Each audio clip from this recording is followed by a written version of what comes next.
Hello दोस्तों, नमस्कार। जैसा कि मैंने आप सभी के सामने कहा था कि मैं अपने वीडियो की शुरुआत करूंगा और घटना चक्र के जितने भी सेट हैं या 6 भाग हैं सभी को मिला के और चैप्टर बाय चैप्टर एमसीक्यू कराऊंगा।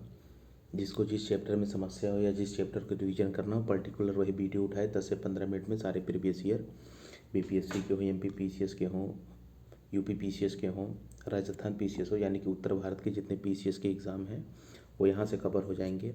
उसी क्रम में मैं आज आप लोगों के सामने सबसे पहले भारत का भूगोल स्टार्ट करने वाला हूँ। भारत के भूगोल में सामान्य परिचय, क्षेत्रफल, अक्षांशीय विस्तार, भारत एवं कर्क रेखा, मानक समय, दूरस्थ बिंदु और सीमावर्ती देश, यानी कि पहला टॉपिक भारत के सामान्य परिचय के बारे में आप लोगों के समक्ष उपस्थित हूँ और इसे मैं फुल कंप्लीट कराऊंगा। चलिए आइए हम लोग पढ़ते हैं, अपना काम शुरू करते हैं। जय श्री राम। भगवान का नाम ले लेते हैं। बोलो बजरंगबली महाराज की जय, क्योंकि मैं उनका बहुत बड़ा भक्त हूँ। आइए शुरू करते हैं।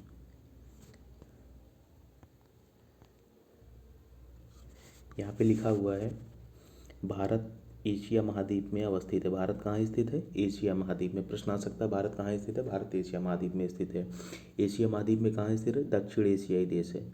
यानी कि जब भारत का नक्शा ऐसे आप बनाते हैं तो यहाँ पे भारत और ऐसे, तो ये दक्षिण एशिया हो गया, ये पूर्व एशिया हो गया, ये उत्तर एशिया हो गया, पश्चिम एशिया हो गया।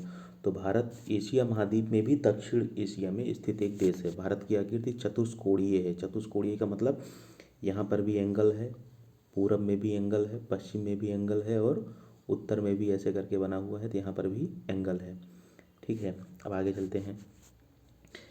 यह एक ऐसा मतलब यह देश हिंद महासागर के उत्तर में अवस्थित, यानी कि भारत के दक्षिण में यहाँ पे आपको हिंद महासागर मिल जाएगा। तो हिंद महासागर के उत्तर में स्थित देश है भारत। और भारत ही पूरे विश्व का एकमात्र ऐसा देश है जिसके नाम पर किसी महासागर का नाम पड़ा है। और ये भारत के अंतर्राष्ट्रीय स्तर पर प्रभुत्व को दर्शाता है कि भारत की साख वर्तमान समय में विश्व पटल पर कैसे है या प्राचीन समय में भारत की साख कैसे रही होगी। अब आगे देखते हैं। इस क्या है, हाँ, अक्षांशीय विस्तार की दृष्टि से भारत उत्तरी गोलार्ध में तथा देशांतरीय विस्तार की दृष्टि से भारत यहाँ फिर से देखते हैं, सॉरी। अक्षांशीय विस्तार के दृष्टिकोण से भारत उत्तरी गोलार्ध में तथा देशांतरीय विस्तार की दृष्टि से पूर्वी गोलार्ध में स्थित है। भारत विश्व में क्षेत्रफल की दृष्टि से 7वां नंबर 1 पे क्या है? रूस, कनाडा, संयुक्त राज्य अमेरिका, चीन, ब्राज़ील, ऑस्ट्रेलिया, उसके बाद भारत, भारत के बाद अर्जेंटीना है। ठीक है। तथा जनसंख्या की दृष्टि से दूसरा, यानी कि चीन के बाद बड़ा देश है, जबकि ये डाटा यहाँ पे गलत हो गया। भारत जनसंख्या की देश में वर्तमान में पहले स्थान पर है। ठीक है, आइए आगे देखते हैं। 26 जनवरी 2020 से भारत में 28 राज्य व 8 केंद्र शासित प्रदेश हैं। ठीक है, 2 यूनियन टेरिटरी को मिला के 1 यूनियन टेरिटरी बना दिया गया है, जिस वजह से 9 यूनियन टेरिटरी की जगह 8 यूनियन टेरिटरी हो गए हैं। ठीक है, अब आगे चलते हैं। नवीनतम केंद्र शासित प्रदेश दादरा और नगर हवेली तथा दमन और दीव, जो मैंने कहा था ना 2 यूनियन टेरिटरी, दादरा और नगर हवेली को मिला के दमन दीव से जोड़ के 1 यूनियन टेरिटरी बना दिया गया है। ठीक है, आइए आगे देखते हैं। इससे पूर्व निर्मित केंद्र शासित प्रदेश जम्मू और कश्मीर तथा लद्दाख है। 2 केंद्र शासित नए प्रदेश भी बनाए गए हैं, जम्मू कश्मीर और लद्दाख। ये 31 अक्टूबर सन 2019 में किया गया था और इसी दिन सरदार वल्लभ भाई पटेल की जयंती भी है। और अब आगे देखते हैं। भारत का कुल क्षेत्रफल 32,87,263 वर्ग किलोमीटर है, जो संसार के समस्त क्षेत्रफल के स्थलीय भाग का लगभग 2.4% है। मतलब कि पूरे विश्व में जितना भूभाग स्थित है उसमें भारत का क्षेत्रफल अगर देखा जाए तो टोटल भूमि का 2.4% भाग भारत के पास है। और पूरे विश्व की जनसंख्या का भारत में 17.5% जनसंख्या निवास करती है। ठीक है, ये आपका वर्ल्ड मैप हो गया। वर्ल्ड मैप में आपको यहाँ पे भारत दिख जाएगा। आइए आगे देखते हैं।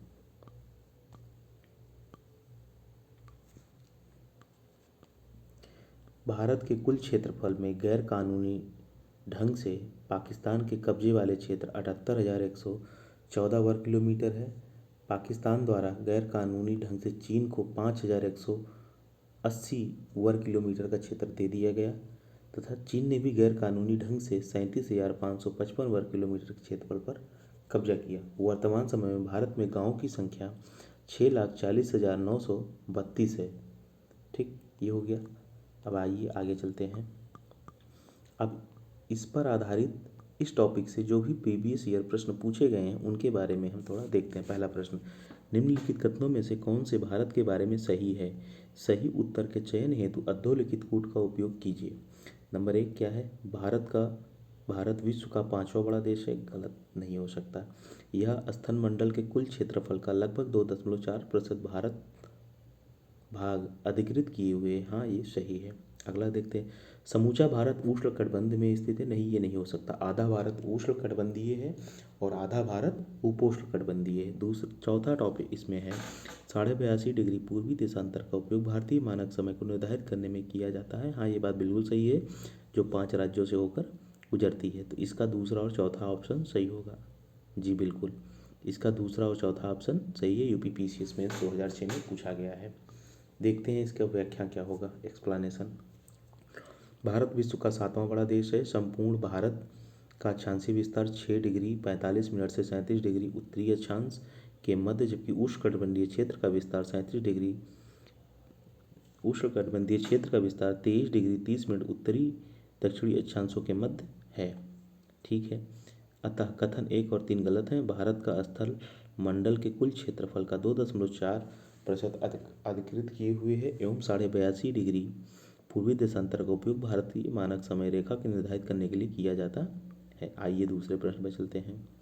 भारत का क्षेत्रफल विश्व में किस स्थान पे है? प्रश्न ये कह रहा है, तो भारत क्षेत्रफल की दृष्टि से 7वें स्थान पर है।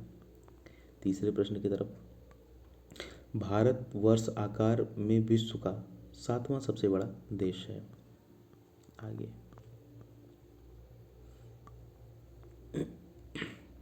इसे देखते हैं। भारत का क्षेत्रफल संसार के क्षेत्रफल का 2.4% है, परंतु इसकी संपूर्ण मानव जाति का 17% जनसंख्या 17.5 है, लेकिन जब कभी प्रश्न लगभग मिलते हैं तो हम उसे उत्तर मान लेते हैं। भारत में लगभग कितने गांव हैं? हमने पढ़ा था 6,39,932, जबकि यहाँ पे 6,30,000 है। इसमें होगा ऑप्शन डी, इनमें से कोई नहीं। आगे बढ़ते हैं। लिखा हुआ निम्नलिखित जोड़ों में से कौन सा सही जोड़ा नहीं है? भारत का कुल क्षेत्रफल 3,88,000 सही है। भारत का अक्षांशीय विस्तार सही है। भारत का रेखांकीय विस्तार सही है। भारत में राज्यों की संख्या 26 है, नहीं 28 है। ये गलत है, इसका मतलब यही ऑप्शन सही होगा। ठीक, इसका व्याख्या पढ़ते हैं। भारत का भौगोलिक क्षेत्रफल लगभग 3,28,236 वर्ग किलोमीटर है। इसका मुख्य भूमि का अक्षांशीय विस्तार 8 डिग्री 4 मिनट उत्तर से 37 डिग्री 6 मिनट उत्तर तक तथा देशांतरीय विस्तार 68 डिग्री 60 मिनट पूर्व से 97 डिग्री 25 मिनट पूर्व तक है। 26 जनवरी 2020 से भारत में कुल 28 राज्य व 8 केंद्र शासित प्रदेश हैं। नवीनतम केंद्र शासित प्रदेश दादरा नगर हवेली दमन और दीव है। आगे चलते हैं। निम्नलिखित में से कौन सा असत्य है? नंबर 1, भारत विश्व का 7वां सबसे बड़ा देश है। जनसंख्या, भारत जनसंख्या की दृष्टि से विश्व में दूसरा राष्ट्र है। इसकी भूमि सीमा का विस्तार 15,200 किलोमीटर है। प्रथम सूर्योदय मिजोरम राज्य में होता है, जो कि गलत है, अरुणाचल में होता है। तो डी ऑप्शन इसका सही ऑप्शन होगा। हमने लगभग सभी प्रश्नों के, पहला था भारत का विस्तार, तो उसमें हमने सबसे पहले भारत के बारे में जनरल जानकारी ली।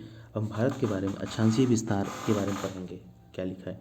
भूपृष्ठ पर विषुवत रेखा से उत्तर या दक्षिण दिशा में स्थित किसी बिंदु की पृथ्वी के केंद्र से मापी गई कोणीय दूरी को अक्षांश कहते हैं। मतलब कि विषुवत रेखा से मापी गई कोणीय दूरी हम अक्षांश कहते हैं। तो कभी कभार प्रश्न पेपर में ये भी आ सकता है, पीसीएस में कथन में दे करके, इसकी संभावना बहुत ज़्यादा है। तो आप इस लाइन को बहुत अच्छे से ध्यान दीजिएगा। ठीक है, अगला है अक्षांशीय रेखाएं वह काल्पनिक रेखा होती है जो चारों ओर से पूर्व से पश्चिम दिशा में विषुवत रेखा के समानांतर खींची जाती है। अक्षांशों को अंशों, मिनटों एवं सेकंडों में दर्शाया जाता है।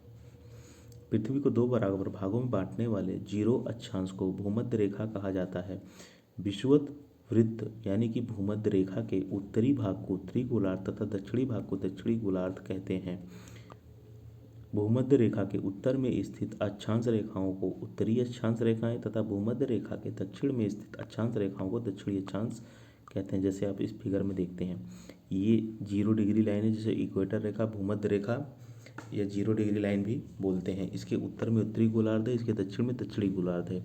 इसी प्रकार जब इसको बीच से फाड़ देंगे तो इसके पूर्व का पूर्वी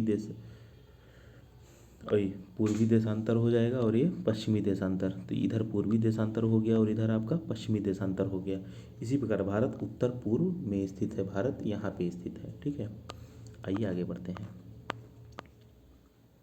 इसमें लिखा है यदि अक्षांश रेखाओं को 1 डिग्री के अंतराल पर खींचा जाए तो उत्तरी गोलार्ध में 89 अक्षांश तथा दक्षिणी गोलार्ध में 89 अक्षांश होगा। इस प्रकार विषुवत रेखा को लेकर अक्षांशों की कुल संख्या 179 होगी। किन्हीं दो समांतर अक्षांशों के मध्य की दूरी लगभग 111 किलोमीटर होती है। भूपृष्ठ पर उत्तरी ध्रुव एवं दक्षिणी ध्रुव को मिलाने वाली काल्पनिक रेखा जो पृथ्वी को 2 बराबर भागों में बांटती है को प्रधान यामोत्तर रेखा कहा जाता है। यह रेखा लंदन के ग्रीनविच शहर से गुजरती है। प्रधान यामोत्तर रेखा को 0 देशांतर भी कहते हैं या कहा जाता है। अगला, प्रधान यामोत्तर के पूर्व एवं पश्चिम में उत्तरी ध्रुव एवं दक्षिणी ध्रुव को मिलाने वाली काल्पनिक रेखा को देशांतर रेखाएं कहा जाता है। देशांतर रेखाएं समांतर नहीं होती हैं। ध्रुवों से विषुवत रेखा की ओर बढ़ने पर देशांतर रेखाओं के मध्य की दूरी बढ़ती जाती है। विषुवत रेखा पर देशांतर रेखाओं के बीच अधिकतम 113.33 किलोमीटर की दूरी होती है, जो सिर्फ विषुवत रेखा पर ही होती है और कहीं पे इतना डिस्टेंस नहीं होता, डिस्टेंस कम होता जाता है। ठीक है, भारतीय पूर्णतः उत्तरी गोलार्ध में स्थित है। संपूर्ण भारत का अक्षांशीय विस्तार 6 डिग्री 45 मिनट उत्तरी अक्षांश से 37 डिग्री 6 मिनट उत्तरी अक्षांश के मध्य है। इसकी मुख्य भूमि 8 डिग्री 4 मिनट उत्तरी अक्षांश से 37 डिग्री 6 मिनट उत्तरी अक्षांश एवं 68 डिग्री 60 मिनट पूर्वी देशांतर से 97 डिग्री 25 मिनट पूर्वी देशांतर के मध्य फैली हुई है। अब आगे देखिए, उष्णकटिबंधीय क्षेत्र का विस्तार 23-23.5 डिग्री उत्तरी एवं दक्षिणी अक्षांशों के मध्य है। अतः भारत का विस्तार उष्ण और उपोष्ण दोनों कटिबंधों में है। ध्यातव्य है कि निम्न अक्षांश 0 से उच्च अक्षांश 90 की ओर जाने पर दिन और रात की अवधि में अंतर आता है। उत्तरी गोलार्ध में अक्षांश का प्रभाव दक्षिण से उत्तर की ओर दिन और रात की अवधि पर पड़ता है। आइए इससे संबंधित प्रश्नों को पढ़ते हैं। इसमें लिखा है भारत विस्तृत है, तो इसका ऑप्शन बीपीएससी में पूछा गया था। देखते हैं भारत कहाँ स्थित है, तो 37 डिग्री 17 मिनट और 53 ये सब दिया नहीं होगा। इसमें से इसका ऑप्शन डी होगा, क्योंकि 37 डिग्री 6 मिनट से 6 डिग्री 45 मिनट मुख्य भूमि से और ज़मीन से देखा जाए तो 8 डिग्री 4 मिनट से 37 डिग्री 6 मिनट पूर्वी, जबकि इस तरह से नहीं दिया हुआ है, इसमें मिनट में भी दिया हुआ है, तो इसलिए इसका ऑप्शन डी होगा। इनमें से कोई नहीं। बीपीएससी में इस तरह के प्रश्न आते रहते हैं। अगला, सिक्किम से गुजरने वाला अक्षांश निम्नलिखित में से किसी एक से होकर गुजरता है। इसका ऑप्शन ए होगा राजस्थान। सिक्किम से गुजरने वाला अक्षांश राजस्थान से होकर भी गुजरता है। आगे आते हैं, जिस जिले से 70 डिग्री पूर्वी देशांतर रेखा गुजरती हुआ है जैसलमेर, मेरे ख्याल से ये देखते हैं क्या है, जैसलमेर। ठीक है, ये हो गया। अब हम पढ़ेंगे भारत एवं कर्क रेखा, उससे संबंधित 2-3 प्रश्न ही थे। विषुवत रेखा के उत्तर में 23.5 डिग्री उत्तरी अक्षांश को कर्क रेखा कहा जाता है। कर्क रेखा भारत के लगभग मध्य से होकर गुजरती है। कर्क रेखा भारत के कुल 8 राज्यों से होकर गुजरती है, जिनमें गुजरात, राजस्थान, मध्य प्रदेश, छत्तीसगढ़, झारखंड, पश्चिम बंगाल, त्रिपुरा, मिजोरम। एक फार्मूला है मित्र, बहुत फेमस फार्मूला है, पर गमछा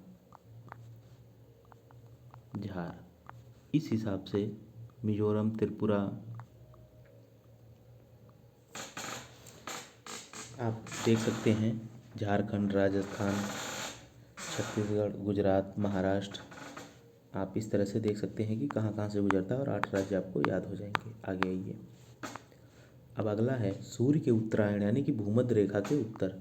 ये है, ये भूमध्य रेखा उत्तरायण यानी कि भूमध्य रेखा के उत्तर में होने के बाद से ही उत्तरी गोलार्ध में दिनों की अवधि बढ़ जाती, मतलब इधर दिनों की अवधि घट जाएगी।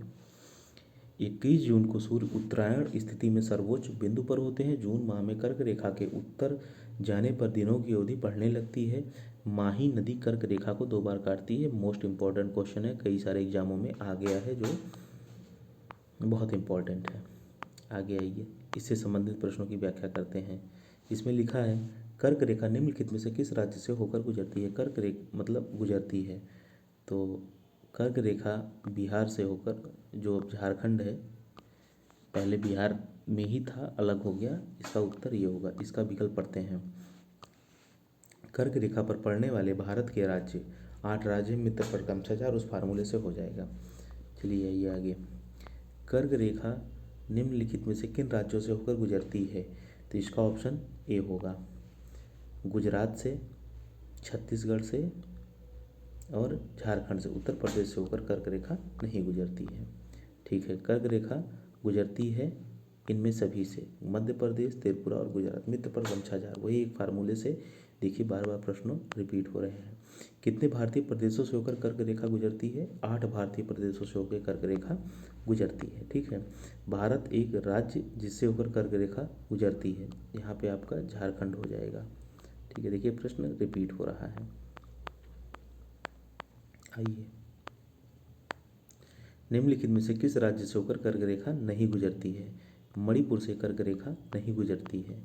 निम्नलिखित में से कौन कर्क रेखा के निकट दूरी पर स्थित है। कर्क गांधीनगर गुजरात का वह स्थान जो कर्क रेखा के सबसे निकट दूरी पर स्थित है, और ये भी कैसे, दिए गए विकल्पों में से। ठीक है, आगे आइए। निम्नलिखित नगरों में कौन सा कर्क रेखा के निकट स्थित है। इसका विकल्प हो जाएगा आपका बी, कोलकाता। निम्नलिखित में से कौन सा महत्वपूर्ण अक्षांश भारत को 2 लगभग बराबर भागों में बांटता है। भारत को 2 बराबर भागों में 23.5 डिग्री उत्तरी अक्षांश बांटता है, जैसे कि ये ग्लोब है, भूमध्य रेखा, और ये कर्क रेखा। तो ऐसे भारत है, तो भारत को 2 बराबर भागों में बांटता है। अगले प्रश्न पर, निम्नलिखित में से कौन सा भारतीय राज्य कर्क रेखा के उत्तर में स्थित है। तो मणिपुर एक ऐसा भारतीय राज्य है जो कर्क रेखा के उत्तर में स्थित है, दिए गए विकल्पों में से। जून माह में निम्नलिखित स्थानों में से कहाँ पर दिन की अवधि अधिकतम होती है, तो इसका ऑप्शन डी, दिल्ली हो जाएगा। ठीक है, सूर्य के उत्तरायण होने के बाद से ही उत्तरी गोलार्ध में दिनों की अवधि बढ़ती जाती है। 21 जून को सूर्य उत्तरायण स्थित के सर्वोच्च बिंदु पर होता है। इस माह में कर्क रेखा के उत्तर जाने पर दिनों की अवधि बढ़ने लगती है। दिल्ली की स्थिति उपयुक्त विकल्प में सबसे अच्छा है, तो यही सही होगा आपका। आगे चलिए, निम्नलिखित में से कौन सा शहर कर्क रेखा के सबसे निकटतम स्थित है। तो कर्क रेखा के सबसे निकटतम स्थित बिंदु आपका जबलपुर है, दिए गए विकल्प में से। यानी कि ये प्रश्न नहीं कि आप रट लीजिए, आपको मैप देखना पड़ेगा कर्क रेखा ड्रॉ करके कि कौन कौन से ऐसे मशहूर शहर हैं और उनकी स्थिति क्या है, उस हिसाब से आप इसको कवर कर पाएंगे। निम्नलिखित में से कौन सी नदी कर्क रेखा को 2 बार पार करती है। मतलब कि जैसे ये कर्क रेखा है, 1 बार गई, 2 बार, ऐसे करके, तो ये आपकी नदी हो गई। तो आपको हमने बताया था मोस्ट इम्पॉर्टेंट है, माही नदी है जो कर्क रेखा को 2 बार काटती है। ये देखिए ऑप्शन ए, माही नदी जो कर्क रेखा को 2 बार काटती है। आइए अब नए टॉपिक की तरफ चलते हैं, जिसका नाम है मानक समय। भारत की प्रमाणित मध्याह्न रेखा अथवा भारतीय मानक समय, इंडियन स्टैंडर्ड टाइम, 82.5 डिग्री पूर्वी देशांतर से लिया गया है। ये देशांतर रेखा इलाहाबाद यानी कि वर्तमान प्रयागराज, मिर्ज़ापुर आदि स्थानों से होकर गुजरती है। प्रश्न में आपके प्रयागराज भी आ सकता है, मिर्ज़ापुर भी, और कहीं कहीं आपको नैनी भी लिखा हुआ मिलेगा। ठीक है, भारतीय मानक समय ग्रीनविच माध्य से 5.5 घंटे आगे है, यानी कि जिस देश के आधार पर चूज किया गया वहाँ से हम 5.5 घंटा आगे हैं। ठीक है, ध्यातव्य है कि विश्व के देशों द्वारा अपनी सहमति के अंतर्गत मानक याम्योत्तर 60 डिग्री 30 मिनट यानी कि 30 मिनट देशांतर के गुणांक पर चुना जाता है। भारत के बृहद अक्षांशीय विस्तार के कारण गुजरात से अरुणाचल प्रदेश के स्थानीय समय में लगभग 2 घंटे का अंतर पाया जाता है, अतः प्रशासनिक एवं अन्य कार्यों में कठिनाई से बचने हेतु 42.5 डिग्री पूर्वी देशांतर या पूर्वी याम्योत्तर को भारत का एक मानक समय चुना गया है। 82.5 डिग्री को ही भारत का मानक समय क्यों चुना गया। जब कभी कभार इस तरह के प्रश्न आ जाएंगे जो क्रिटिकल थिंकिंग पे बेस्ड है, तो आप उनको कैसे करेंगे, देखिए, जैसे मान लीजिए आपका भारत है और 82.5 डिग्री यहाँ से गुजरा है, ठीक है। तो यहाँ से यहाँ तक का विस्तार और यहाँ से यहाँ तक का विस्तार, और उसकी जब डिग्री निकालेंगे तो 30 डिग्री। ये एक ऐसा समय है जो दोनों तरफ से कॉमन लेने पे यहाँ पे आता 30 डिग्री।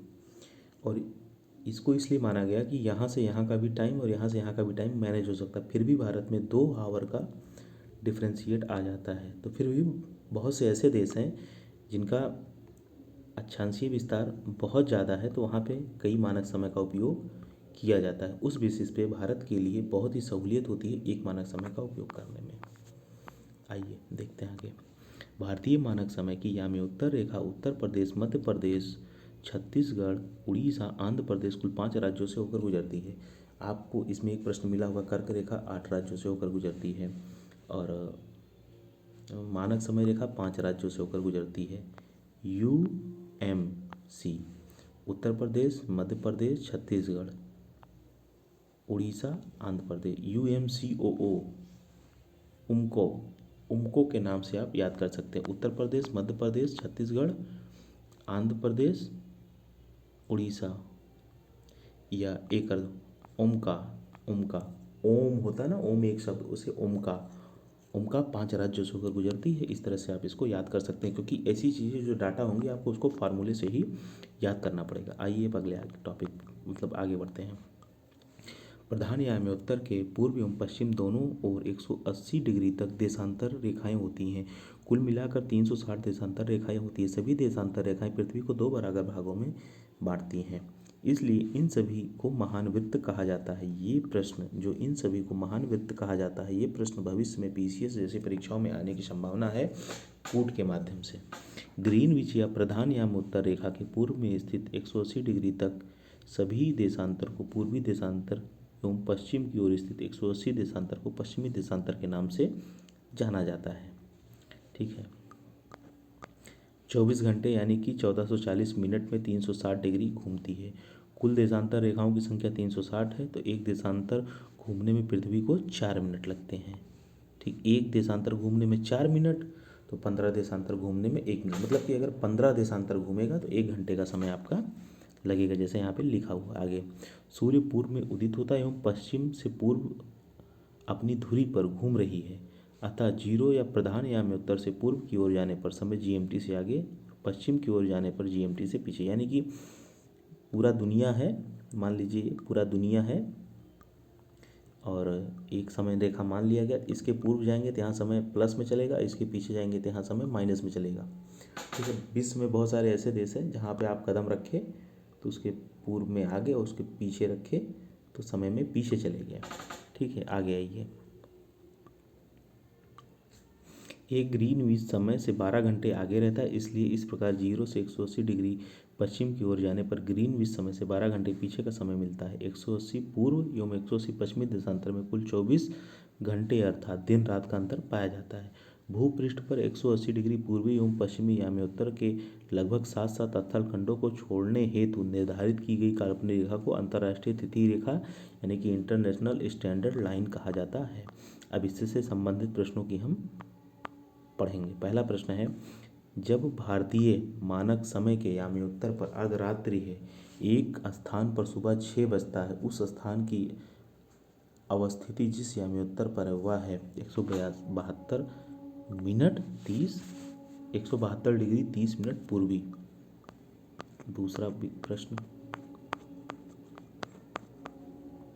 गुजरात के सबसे पश्चिमी गांव और अरुणाचल के सबसे पूर्वी गांव पर स्थित छोर पर स्थित वालांग के समय में कितने घंटे का अंतर पाया जाता है।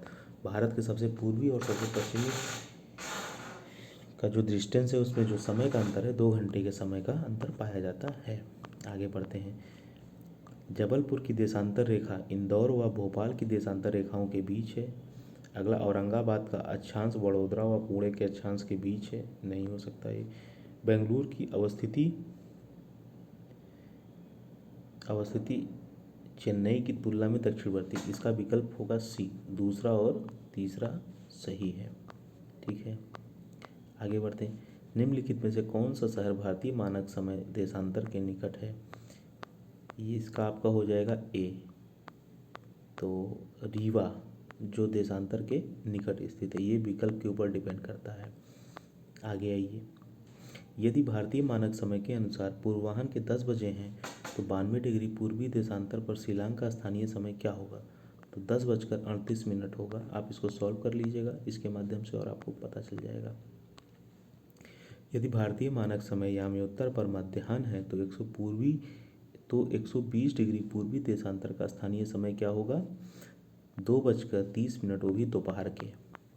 ठीक है, आगे चलते हैं।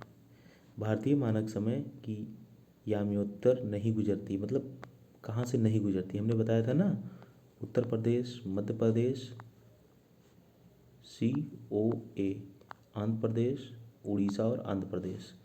तो क्या क्या है इसमें आप देख लीजिए और मिला लीजिए, उमकाव से आपका उत्तर मिल जाएगा।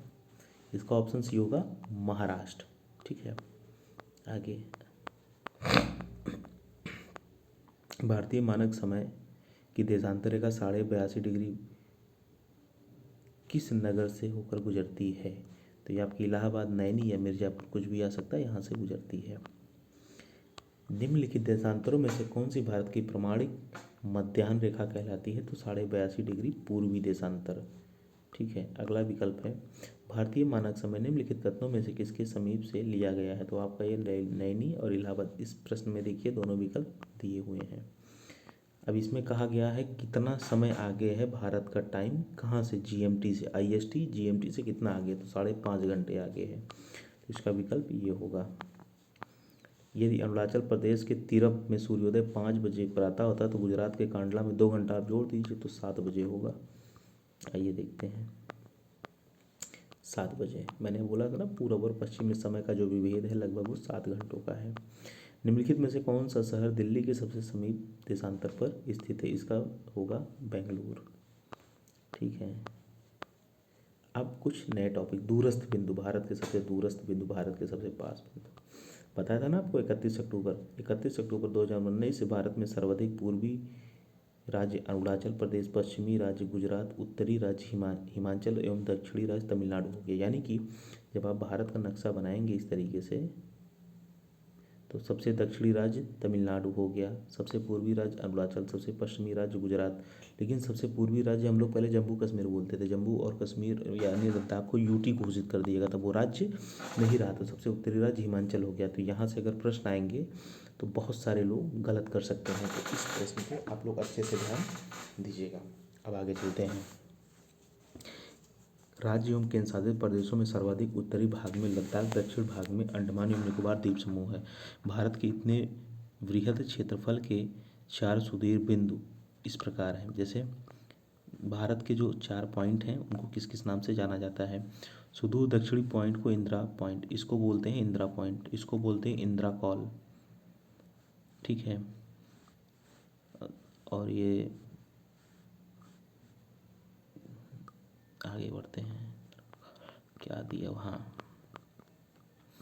यहाँ पे सुदूर पश्चिमी बिंदु को गुहार मोती बोलते हैं और पूर्व में किबिथु, ये किबिथु हो गया अरुणाचल में, गुहार मोती गुजरात में। यहाँ पे यही दिया हुआ है और कुछ नहीं है। और पूर्व में मतलब भारत के पूर्व में आपको बंगाल की खाड़ी, पश्चिम में आपको अरब सागर और नीचे हिंद महासागर मिल जाएगा। ठीक है, अब यहाँ पढ़ते हैं, भारत का सुदूर दक्षिणी बिंदु कौन सा है? सुदूर दक्षिणी बिंदु आपका इंदिरा पॉइंट है। ठीक है, आइए देखते हैं आगे। भारत का दक्षिणतम बिंदु कहाँ है? भारत का दक्षिणतम बिंदु बड़ा निकोबार में। अब आपको कन्फ्यूजन होगा कब हम मारे तमिलनाडु, कन्याकुमारी, कब मारे हम इंदिरा पॉइंट। देखिए, जब इस तरीके से मैप बनाते हैं तो भारत की मुख्य भूमि का दक्षिणतम बिंदु पूछेंगे तो हम कन्याकुमारी या तमिलनाडु बोलेंगे। जब भारत का सुदूर जोड़ेंगे तो अंडमान निकोबार आइलैंड द्वीप समूह, वहाँ पे कार निकोबार है और नीचे ग्रेट, ये ऊपर कार निकोबार है, नीचे ग्रेट निकोबार है। तो यही निकोबार में आपका इंदिरा पॉइंट है। ठीक है ना, आगे बढ़ते हैं। भारत का सुदूर दक्षिण में इंदिरा पॉइंट कहाँ है? तो आपका बड़ा निकोबार यानी कि ग्रेट निकोबार में है। भारत के राज्यों का निम्नलिखित में से कौन सा एक युग्म सबसे पूर्वी और सबसे पश्चिमी राज्य को इंगित करता है? तो सबसे पूर्वी और सबसे पश्चिमी राज्य आपका अरुणाचल और गुजरात हो गया। ठीक है, भारत का सुदूर पश्चिमी बिंदु क्या है? 68 डिग्री 7 मिनट पूर्वी। 62 डिग्री 7 मिनट पूर्वी गुजरात। ठीक है, आगे बढ़ते हैं। निम्नलिखित में से कौन सा भारतीय नगरों में से एक सबसे अधिक पूर्व की ओर स्थित नगर है? तो आपका लखनऊ। जितने नगर दिए हुए हैं सबसे पूर्व में आपका लखनऊ स्थित है। ठीक है, अब एक प्रश्न और है, वह स्थान कौन सा है भारत में जहाँ बंगाल की खाड़ी, अरब सागर तथा हिंद महासागर तीनों आके मिलते? कन्याकुमारी यानी कि तमिलनाडु क्षेत्र में ये सब आके आप मिलते हैं आपस में। ठीक है, अब समीपवर्ती देश, भारत के ऐसे कितने देश हैं जो पास में हैं, बगल में हैं, उनको पढ़ते हैं, फिर उनके बारे में आगे चर्चा करते हैं। भारत के निकटतम पड़ोसी देश पाकिस्तान, अफगानिस्तान, चीन, नेपाल, भूटान, म्यांमार, बांग्लादेश, मालदीव व श्रीलंका हैं। देश की सीमाएं प्राकृतिक एवं मानव निर्मित दोनों प्रकार की हैं। भारत की स्थलीय सीमा भारत में उत्तर व नेपाल भारत की स्थलीय सीमा के उत्तर में चीन व नेपाल है, उत्तर पश्चिम में अफगानिस्तान, पश्चिम में आपके पाकिस्तान है, पूर्व में बांग्लादेश एवं म्यांमार है, उत्तर पूर्व में भूटान से मिलती हैं। पश्चिम में पाकिस्तान तथा पूर्व में बांग्लादेश की 7 भारत की प्राकृतिक सीमाएं कृत्रिम अथवा मानव निर्मित सीमाएं हैं, जबकि अन्य देश जैसे अफगानिस्तान, पाकिस्तान, चीन, नेपाल, भूटान, म्यांमार के साथ भारत की प्राकृतिक सीमाएं साझा। ये वो प्रश्न है जो अब पेपर में कृत्रिम या प्राकृतिक सीमाओं के बारे में पूछे जा सकते हैं। अभी तक इस प्रकार के प्रश्न पीसीएस से नहीं आए हैं। आगे पढ़ते हैं। लिखा है भारत की भूमि सीमा इतना और इतना, जैसे क्या बताते हैं? भारत ये हो गया जल सीमा और ऊपर हो गया स्थल सीमा। तो स्थल सीमा की लंबाई 15,106 है, लेकिन 15,000 आपको 200 मिला एक्यूरेट आ जाएगा, जबकि जल सीमा द्वीपों को लेकर वो आपका 7,516 किलोमीटर है, जो इस प्रकार दिया हुआ है।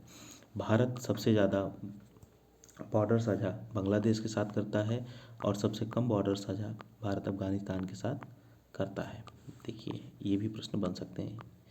भारत की सबसे लंबी स्थानीय सीमा बांग्लादेश, जबकि सबसे छोटी स्थलीय सीमा अफगानिस्तान के साथ। भारत बांग्लादेश के साथ सबसे लंबी सीमा पश्चिम बंगाल राज्य से, जबकि भारत म्यांमार के साथ सबसे लंबी सीमा अरुणाचल प्रदेश राज्य के साथ साझा करता है। ठीक है,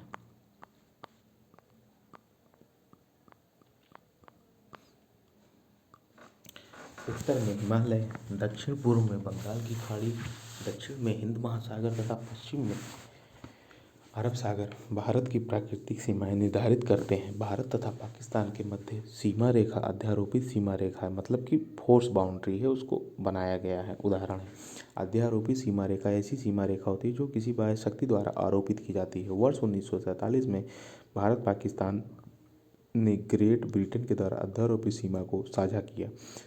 इस रेखा को रेडक्लिफ रेखा कहते हैं। इस रेखा का निर्धारण सर सिरिल रेडक्लिफ द्वारा किया गया। चीन भारत से मैकमोहन रेखा द्वारा पृथक होता है। मैकमोहन रेखा का निर्धारण वर्ष 1914 में सर हेनरी मैकमोहन द्वारा किया गया था। अफगानिस्तान भारत से डूरन रेखा द्वारा पृथक होता है। इस सीमा रेखा का निर्धारण वर्ष 1893 में ब्रिटिश कर्नल मॉर्टिमर डूरन द्वारा अफगानों के साथ समझौता के माध्यम से किया गया था। समुद्र पार भारत का सर्वाधिक निकट देश श्रीलंका, जो पाक जल डमरू मध्य द्वारा भारतीय मुख्य भूमि भाग से पृथक होता है, बंगाल की खाड़ी को मन्नार की खाड़ी से जोड़ता है। इसकी चौड़ाई 64 से 137 किलोमीटर है। ये प्रश्न फैक्ट है और अभी तक नहीं आया है, तो ये आ सकता है। इसका नामांकन ब्रिटिश भारत के तत्कालीन मद्रास प्रेसिडेंसी के गवर्नर रॉबर्ट पॉक के नाम से किया गया। भारत म्यांमार के मध्य हिमालय की सबसे पूर्वी पर्वत श्रेणी अराकान योमा नागा और पटकाई बूम जिसे बोलते हैं वो है। ये भारत को इरावती नदी द्वारा म्यांमार से अलग करती है। त्रिपुरा राज्य उत्तर, पश्चिम एवं दक्षिण में 3 तरफ से बांग्लादेश से घिरा हुआ है, अतः इसके 3 तरफ अंतर्राष्ट्रीय सीमा है। लद्दाख एवं सिक्किम के भी 3 और अंतर्राष्ट्रीय सीमा है। भारत की ओर से भारत बांग्लादेश की सीमाएं पश्चिम बंगाल, असम, मेघालय, त्रिपुरा, मिजोरम से होकर गुजरती हैं। अरुणाचल प्रदेश, नागालैंड, मणिपुर और मिजोरम ऐसे राज्य हैं जिनकी सीमाएं म्यांमार के साथ साथ स्पर्श करती हैं। भूटान के साथ सर्वाधिक सीमा असम राज्य की स्पर्श करती है। इसके पश्चात क्रमशः अरुणाचल प्रदेश, पश्चिम बंगाल एवं सिक्किम राज्यों की सीमाएं स्पर्श करती हैं। भारत और चीन के मध्य 3,488 किलोमीटर की स्थलीय सीमा है, जो लद्दाख, हिमाचल प्रदेश, उत्तराखंड एवं अरुणाचल में विस्तृत है। आइए प्रश्नों को पढ़ते हैं और उनके उत्तर देखते हैं। निम्नलिखित कथनों में विचार कीजिए। असम भूटान तथा बांग्लादेश की सीमाओं से लगा हुआ है। पश्चिम बंगाल भूटान नेपाल की सीमाओं से लगा हुआ है। अगला, मिजोरम बांग्लादेश तथा म्यांमार की सीमाओं से लगा हुआ, इसमें कौन सा विकल्प सही होगा? विकल्प ए, यानी कि इसमें तीनों विकल्प सही हैं। आगे, निम्नलिखित में से किस राज्य की सीमा बांग्लादेश से नहीं मिलती है? ऑप्शन सी, मणिपुर की सीमा बांग्लादेश से नहीं मिलती है। निम्नलिखित में से कौन सा राज्य बांग्लादेश से अपनी सीमा नहीं बनाता है? ऑप्शन बी, नागालैंड बांग्लादेश से अपनी सीमा नहीं बनाता है। बांग्लादेश की सीमा से लगे भारतीय राज्य कौन कौन से? मेघालय, असम, पश्चिम बंगाल और त्रिपुरा। ये 5 राज्य हैं जो बांग्लादेश से सीमा साझा करते हैं।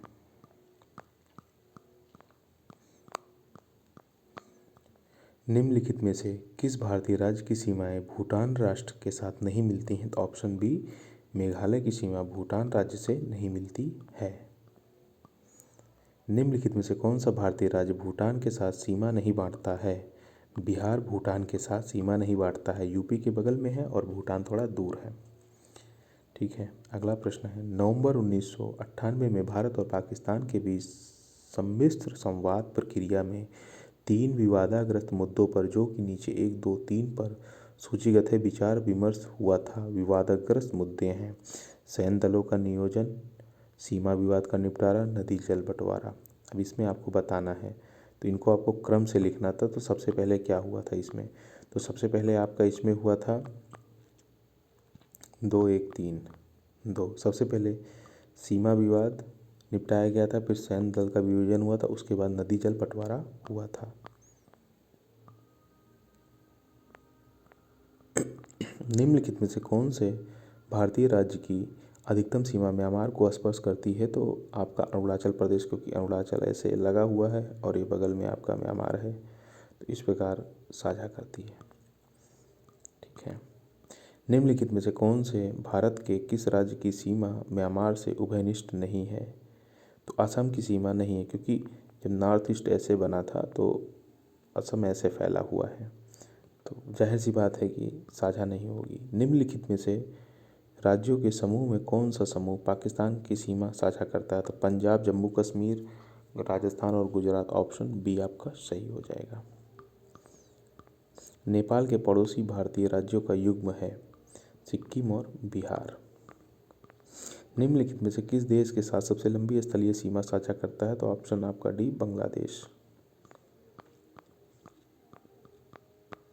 भारत तथा पाकिस्तान के बीच सीमा निर्धारित की गई है डूरंड रेखा, मैकमोहन रेखा, मैगनीनॉट रेखा, रेडक्लिफ रेखा। तो ऑप्शन डी, रेडक्लिफ रेखा। रेडक्लिफ रेखा कौन सी है? अमेरिका कनाडा सीमा रेखा, भारत पाकिस्तान सीमा रेखा, भारत चीन सीमा रेखा, रूस फिनलैंड सीमा रेखा। तो ऑप्शन बी, भारत पाकिस्तान सीमा रेखा। डूरंड लाइन किसके साथ भारत की सीमा निर्धारित करती है? डूरंड लाइन अफगानिस्तान के साथ भारत की सीमा रेखा निर्धारित करती है। जब पाकिस्तान नहीं था, बाद में पाकिस्तान बन गया, तो फिर अफगानिस्तान का डूरंड रेखा पाकिस्तान के साथ सीमा साझा करने लगा। भारत तथा पाकिस्तान के मध्य सीमा रेखा एक उदाहरण है अध्यारोपित सीमा रेखा, सुपरपोज्ड, यानी कि किसी के द्वारा बनाई गई, प्राकृतिक रूप से नहीं थी। भारत और चीन की उत्तर पूर्वी सीमा का सीमांकन रेखा कौन सा करती है? तो इसका ऑप्शन बी हो जाएगा, मैकमोहन रेखा सीमांकन करती है। ठीक है, मैकमोहन रेखा सीमा रेखा बनाती है। मैकमोहन रेखा भारत और चीन के मध्य सीमा रेखा बनाती है, जो 1924 में सर रेडक्लिफ द्वारा सुपरपोज्ड की गई थी। आगे, किसके द्वारा भारत श्रीलंका से अलग होता है? भारत श्रीलंका से पाक जलडमरू मध्य या पाक स्ट्रेट द्वारा अलग होता है।